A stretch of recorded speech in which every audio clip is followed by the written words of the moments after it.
The sun beat down on Falcon Ridge military base as soldiers gathered on the training ground, buzzing with excitement. Today wasn't a normal drill day. Hollywood icon and martial arts master Steven Seagal was visiting to demonstrate real close combat techniques. Many had grown up watching his movies. Others doubted how much of his skill was real. Either way, the base hadn't been this loud in months. Seagal stepped onto the mat in his usual calm, measured way, black outfit, steady eyes, hands relaxed at his sides. His energy alone made several soldiers straighten their backs. But among the crowd stood one man who wasn't impressed, General Marcus Branson, a decorated officer known for his iron discipline and zero tolerance for celebrity theatrics. Branson walked towards Seagal with slow, heavy steps, arms crossed, eyes cold. "So you're the man who thinks movies count as combat," he said loudly, making sure every soldier heard. A few soldiers exchanged nervous glances. Seagal simply bowed his head respectfully. "I'm just here to share what I know, sir."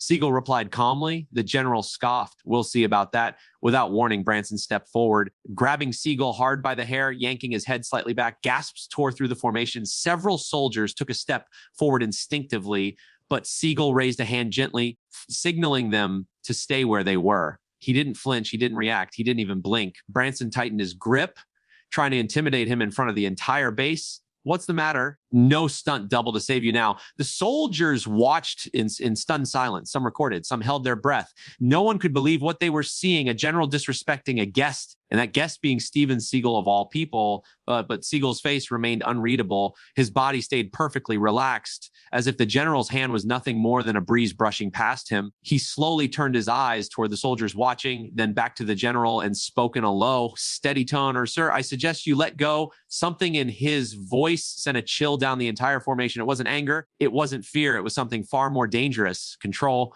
And at that moment, nobody on the base knew they were seconds away from witnessing something that would be talked about for years. Because what Steven Seagal did next shocked the entire base. For a moment, the entire base stood frozen. You could have heard a pin drop in the concrete. General Branson still had his fist tangled in Steven Seagal's hair, breathing heavily, jaw clenched, eyes filled with a strange mix of pride and challenge. It was as if he wanted to prove something, not just to Seagal, but to the hundreds of soldiers watching him. Seagal, however, remained as still as a statue. The general yanked harder this time, dragging Seagal half a step forward. Several young soldiers flinched as if they felt the pull themselves. A few whispered urgently, "Sir, he shouldn't be doing that. That's Steven Seagal. What is the general thinking? He's going to get himself killed." But Seagal didn't move, not a twitch. His breathing didn't change. His eyes didn't waver. It was almost unnatural how calm he stayed, like a deep lake with no ripples on the surface. The general laughed sharply, frustrated that Seagal refused to react. "Oh, come on," Branson growled. "Where's the tough guy now? Where's the action hero?" He leaned closer, sneering into Seagal's face. "Are you telling me all your fancy moves only work on screen?" Seagal's lips barely parted. "Sir, this isn't necessary." Branson scoffed again, louder this time, making sure the soldiers heard him. "You see that?" He shouted, turning toward the audience. This is what happens when Hollywood walks into a real military base. Soldiers exchanged uneasy looks. Some nodded in sympathy towards Seagal. Others shook their heads in disbelief at the general's behavior. A few continued filming, sensing this moment would explode online the moment they uploaded it. But deep down, everyone shared the same fear. If Seagal decided to respond, the general wouldn't stand a chance. Branson stepped even closer, his voice dropping to a cold murmur only Seagal could hear. "You going to defend yourself? Or are you just going to stand there? Huh? Show these boys what you really are." Seagal's jaw tensed, just slightly, barely noticeable unless you were staring at him. His hands remained loose at his sides, but the soldiers watching sensed something shifting, a faint pressure in the air, a quiet edge slipping into the atmosphere. Seagal spoke softly. "Let go before something happens that you will regret." But the general misinterpreted the warning as weakness. With a sudden jerk, he tried to shove Seagal backward by the hair, a move meant to humiliate him in front of everyone. Seagal didn't budge. It was like trying to push a mountain. The soldiers gasped. A few couldn't help whispering, "Did you see that? He didn't even move." General starting to look stupid. The general's face reamed with embarrassment. His grip tightened even more. "You think you're better than me," he snapped. "You think you're some kind of untouchable legend." Seagal lowered his voice even further. "I think you're having a bad day, sir." "That's what I think." The calmness in his tone only made Branson angrier. "No, Seagal, I'm teaching you a lesson." He let go of Seagal's hair only to shove him in the chest hard. Seagal slid half a step back, not because of the force, but because he allowed it. His eyes stayed locked on the general, steady and unbroken. The entire formation instinctively stepped back, creating space between the two men. The tension felt physical now, thick, suffocating, electric.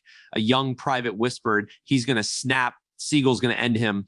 Another shook his head. "No, he's controlling himself. That's even scarier." Branson shouted to the crowd again, "Look at him. He's not even man enough to defend himself." Siegel finally lifted his chin slightly, the faintest sign of resolve appearing in his eyes. "This is a demonstration day. General, not a fight. I came here to teach, not hurt anyone." "Hurt anyone," Branson barked, laughing mockingly. "Try and hurt me. Try and hurt me. Go on, show me something real." Siegel inhaled deeply, his expression changing, not in anger, not into aggression, but into something colder, something focused. His stance shifted half an inch, but the soldiers felt it like a thunderclap. A murmur rippled across the field. They all knew it when Steven Siegel changed his stance even slightly. Things were about to get real. Branson didn't notice. He pushed Siegel again harder, almost desperate now. "You going to fight back or what?" Siegel tilted his head. "I don't fight out of ego. I react out of necessity." That line sent chills down the backs of the soldiers watching. Even those who doubted Siegel before were now silent, glued to every movement. The general leaned in again. "So close." Their noses almost touched. "I don't believe you're capable of reacting," he hissed, and that was the final mistake. A silence heavier than the blazing sun fell over the base. Siegel exhaled once, slow, controlled, almost meditative. The soldiers didn't know it yet, but the moment was seconds away from exploding, and none of them were prepared for what was about to happen next. Have you ever seen someone stay this calm while being disrespected? Tell me yes or no in the comments, and then also drop your country and city. I love hearing where everyone is watching from. The air over Falcon Ridge base felt heavier than ever, thick with adrenaline and disbelief. The soldiers stood in a wide circle now, forming an unspoken arena around Steven Siegel and General Branson. No one dared move. No one dared speak. Even the wind seemed to pause as if waiting for what would happen next. Branson's last words, "I don't believe you're capable of reacting," hung in the air like a direct slap to Siegel's honor. Siegel slowly raised his eyes to meet the general's. His face stayed calm, but there was something new behind the eyes now. Something sharp, something dangerous. Something dangerous. It wasn't anger, it was focus. A few soldiers felt it instantly, a chill that slithered down their spines. Private whispered under his breath, "He's going to move. I can feel it." Sergeant Lane shook his head slowly. If he moves, the general won't survive it. But Branson either didn't hear them or didn't care. His pride had swallowed him whole. He puffed his chest, fists clenched, and took another step forward. "You think your calm face scares me?" He snapped. "You think staying silent makes you tough?" Siegel didn't blink. "It's not about fear. It's about restraint, sir." Branson scoffed loudly, turning to the crowd again. "You hear that restraint? That's what Hollywood calls being afraid." The soldiers murmured anxiously. Some eyes shifted away, unable to watch the humiliation. Others recorded nervously, hands trembling. The disrespect was becoming unbearable. Branson shoved Siegel in the shoulder and hard. Siegel moved half an inch, nothing more. His body absorbed the push like a tree trunk absorbing wind. Slowly, he rolled his shoulder back into position. The general shoved him again and again, each push more forceful, more emotional, more desperate than the last. "Fight back," Branson roared. "Show them who you are." Siegel's voice finally broke the silence. "I don't hit unprovoked, and I don't stop until I get a reaction," Branson snarled. Then he made his worst move yet. He grabbed Siegel by the collar, yanking him close. So close their breath mix. The soldiers gasped in unison. Even those who doubted Steven Siegel felt a sense of dread crash over them. A colonel stepped forward as if to intervene, but another officer grabbed his arm. "Wet," he whispered. This is Siegel we're talking about. He knows what he's doing. But even he didn't sound fully convinced. Branson twisted Siegel's collar tighter, his face only inches away. "You're not leaving this mat until you prove something," he hissed. Siegel's voice dropped to a whisper. "Steady, icy control. I don't want to hurt you. You won't." Branson pulled his fist back. This time, the soldiers reacted violently. "Sir, no, General, stop. Don't do this." Even the toughest men in the unit felt their stomachs twist. No matter what anyone thought of Siegel, actor, martial artist, celebrity, everyone knew he was trained. And when a trained fighter warns you twice, you listen, but the general didn't. He swung, not a slap, not a shove, a full punch aimed squarely at Siegel's face. Time slowed. Siegel didn't step back. He didn't duck. He didn't even raise his hands. He simply watched. At the very last millisecond, just as the fist was about to connect, Steven Siegel shifted his weight. Barely, subtly, a movement so slight it was almost invisible. The punch missed him by a hair, slicing through air instead of bone. The momentum threw the general off balance. His eyes widened, confused. How did he miss at point blank range? Siegel whispered, "You should stop." But Branson, fueled by humiliation and ego, wrote harder, faster, wilder. Each punch missed, not because Siegel retreated, but because Siegel moved with microscopic precise angles, the way only someone who has mastered his art could. Soldiers watched with open mouths. What is he doing? He's not even retaliating. He's just letting the general exhaust himself. Branson growled in frustration, sweat forming at his temples. Stand still and fight. Siegel looked at him calmly. I am standing still, sir. That line hit the base like thunder. The general's swings became sloppy, desperate. His breath grew ragged. His face turned red with exhaustion and rage. Yet Siegel still hadn't raised a single hand. Just as Siegel warned the general was about to regret everything because one more reckless move, one more dangerous attempt, one more line crossed, and Steven Siegel would have no choice but to react. And when a man like Siegel reacts, no force on that base could stop what would follow. If you were standing there watching all this, would you step in or let Steven Siegel handle it? Tell me in the comments. General Branson's breaths were now ragged and uneven, each one harsher than the last. Sweat dripped down his forehead, trailing a shaky line along his jaw. His fists trembled, not from fear, but from the exhaustion of repeatedly striking nothing but air, because Steven Siegel hadn't just avoided the hits, he had erased them from reality. Every punch that should have landed didn't. Every strike meant to embarrass him missed by a fraction. Every attempt to assert dominance dissolved before it even began. To the soldiers watching, it didn't feel like a fight. It felt like witnessing a man punch smoke. Private Collins whispered, "This isn't normal." He's not dodging. He's predicting. Sergeant Lane nodded slowly, eyes wide. This is mastery, pure terrifying mastery. General Branson, dizzy with humiliation, sucked in a harsh breath. "You think you're better than me?" He spat, wiping sweat from his face. Siegel's answer was almost disappointing in its calmness. "No, I think you're tired." That sentence cracked something inside the general. With a furious roar, he lunged, not with a punch this time, but with both arms outstretched, trying to wrap Siegel into a tackle. It was a reckless, dangerous move, one fueled by ego instead of strategy. Soldiers flinched, some stepped back, others shouted warnings. "General, stop. Sir, that's enough. Don't do it." But Branson had crossed the point of no return. He launched forward, intending to take Siegel to the ground. And that is when Steven Siegel finally reacted, not aggressively, not violently, not with the fury that many expected, but with precision. Siegel shifted his right foot half an inch backward, turned his hips, and redirected the general's weight with a single fluid motion. No struggle, no resistance. It was effortless. Branson's momentum betrayed him. His body turned sideways. His balance ripped from under him. His arms spiraled uncontrollably until he slammed onto the mat with a loud, echoing thud that shook the entire training hall. Gas exploded through the crowd. Oh my God, did you see it? He barely touched him. That was insane.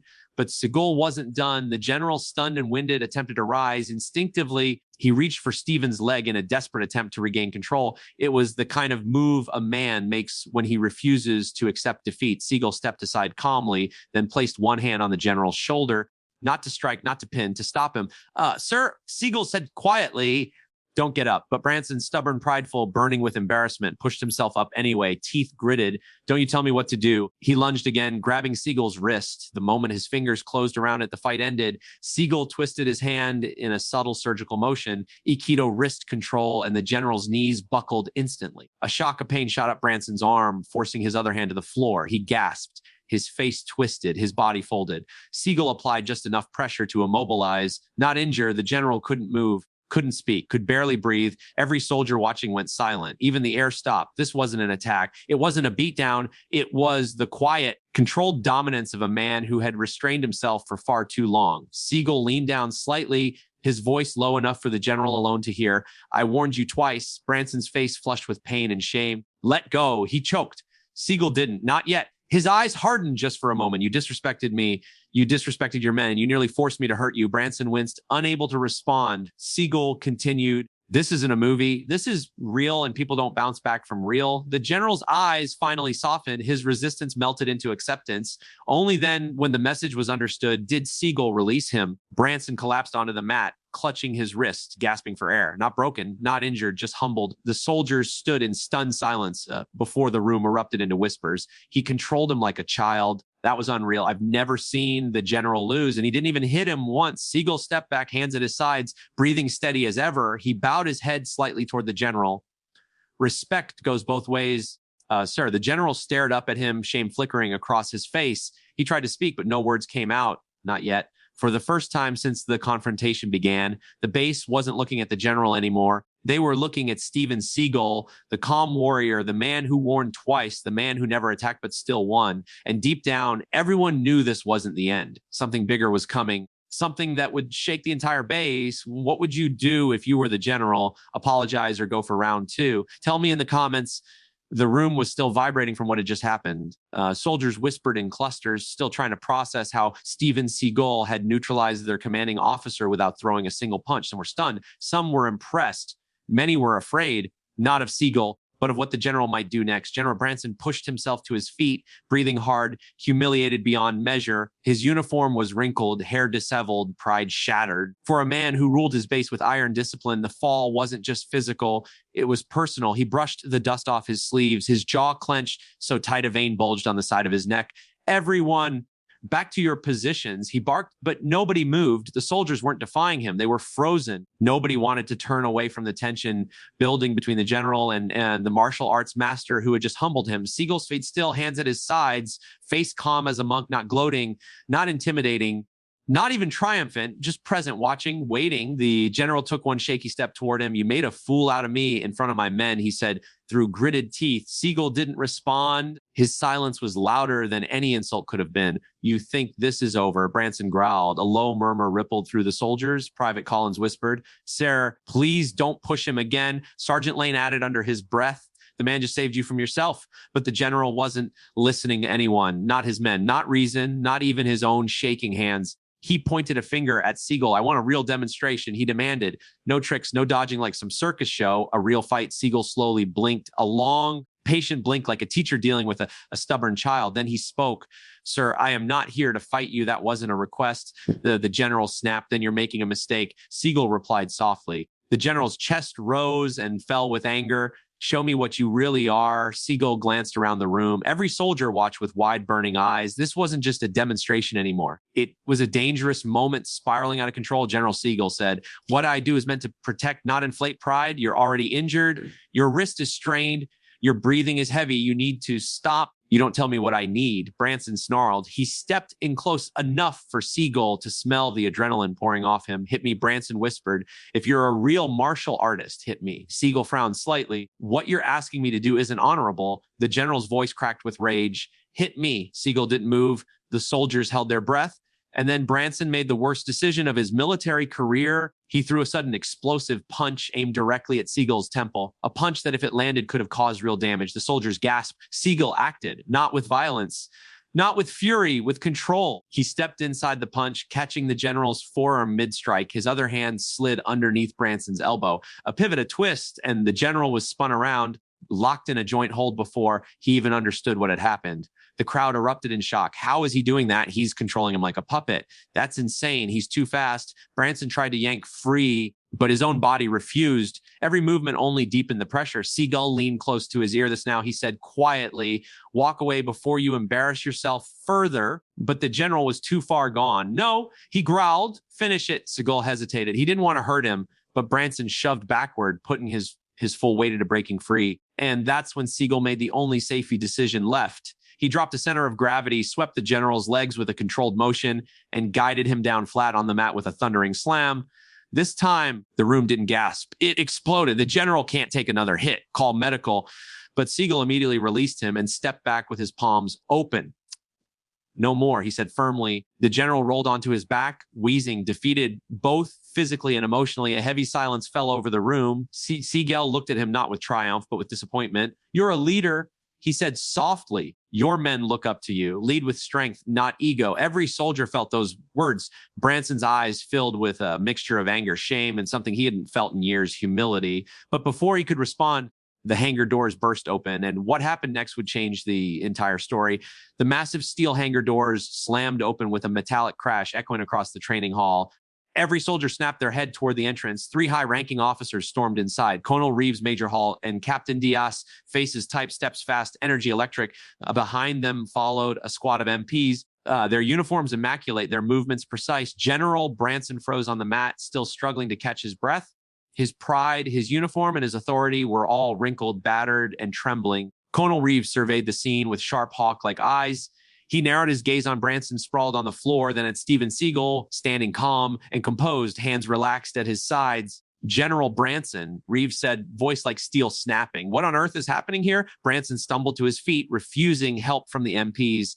He straightened his uniform, wincing from the pain in his wrist, and pointed angrily at Seagal. This civilian attacked me, he barked. A wave of disbelief swept the room. Soldiers exchanged looks. Some even shook their heads.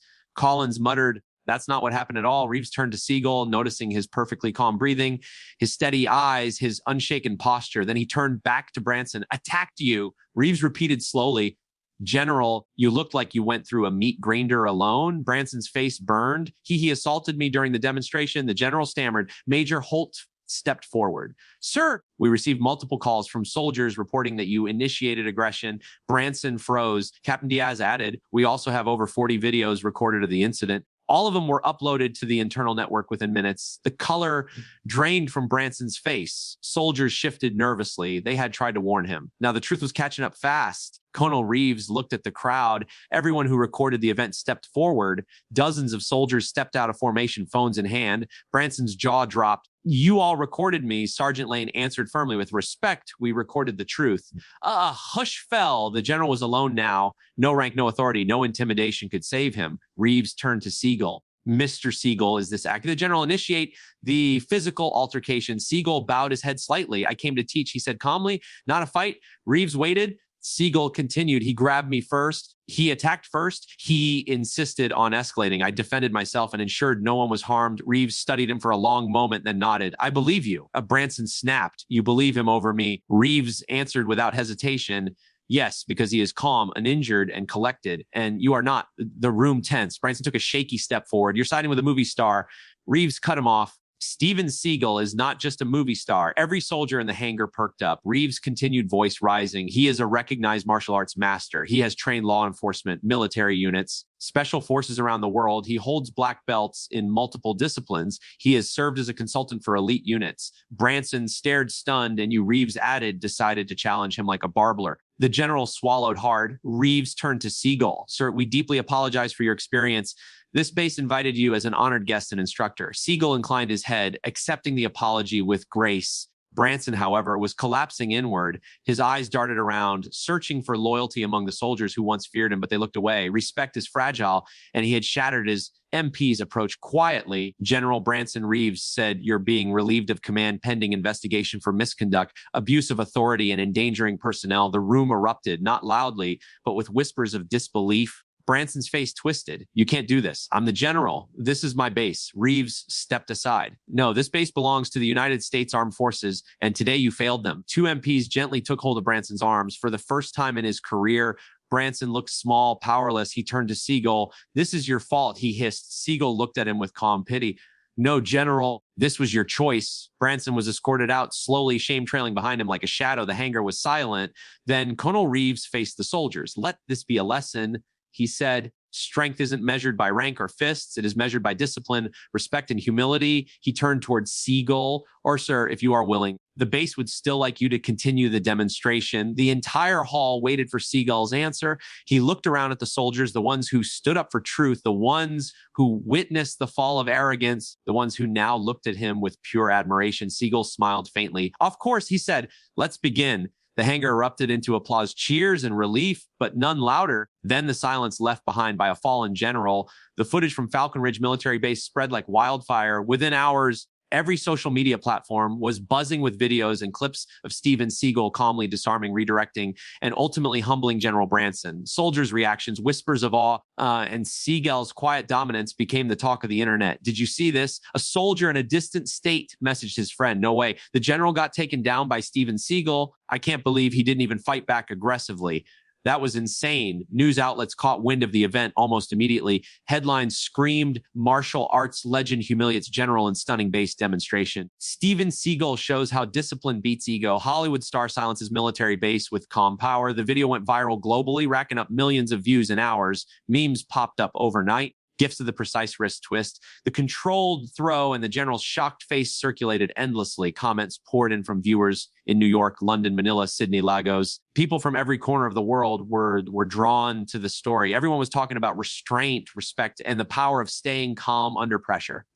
Meanwhile, back at Falcon Ridge, the base was still buzzing. Soldiers replayed the clips, analyzed Siegel's movements, and debated the lessons he had taught, not just about martial arts, but about leadership. Colonel Reeves addressed the base in the aftermath. Today, we witnessed something far more important than a demonstration. We saw humility, mastery, and self-control. Remember this: respect is earned, not demanded. Siegel has always remained humble. He didn't boast. He didn't gloat. After the chaos, he gathered the soldiers around and spoke. Strength isn't about punching harder, throwing faster, or dominating someone physically. True strength is measured by restraint, by patience, by controlling yourself even when others push you to act recklessly. The soldiers listened intently. Some wiped sweat from their brows. Others shook their heads in disbelief. They understood that this was not just a martial arts lesson. It was a life lesson. Even the general, now facing investigation, had to admit privately that he had underestimated Siegel. He had let ego, pride, and impatience make him look foolish. And he had learned painfully that respect is not optional. It is essential. Online, the story continued to spread. Social media users shared their own experiences of dealing with disrespect, challenging authority, or handling tense situations. People drew inspiration from Siegel's calm, measured approach and the lesson that true power is silent but undeniable. Within a few days, major news outlets had featured the story internationally. The general public applauded Siegel's composure, his discipline, and his unwavering integrity. Millions wrote comments like, "This is how real strength looks. Respect isn't about fear, it's about control. Everyone needs to watch this." Incredible. The base itself became famous overnight. Military analysts, martial artists, and civilians alike discussed the incident, debating every angle of the confrontation. And for Siegel, it wasn't about fame. It was about demonstrating a simple truth: humility, discipline, and integrity matter more than brute force or rank. As he left Falcon Ridge, soldiers lined up to shake his hand, patting him on the back, expressing admiration and gratitude. Cameras flashed, phones buzzed, and the internet continued to explode with the story. Before stepping onto his vehicle, Siegel looked back at the hangar, the base, and the men and women who had witnessed the lesson firsthand. With a calm smile, he said softly, "Remember, strength without respect is meaningless. If you believe respect and integrity are stronger than ego, type honor in the comments." Share this story to inspire someone today and subscribe for more incredible real-life moments like this.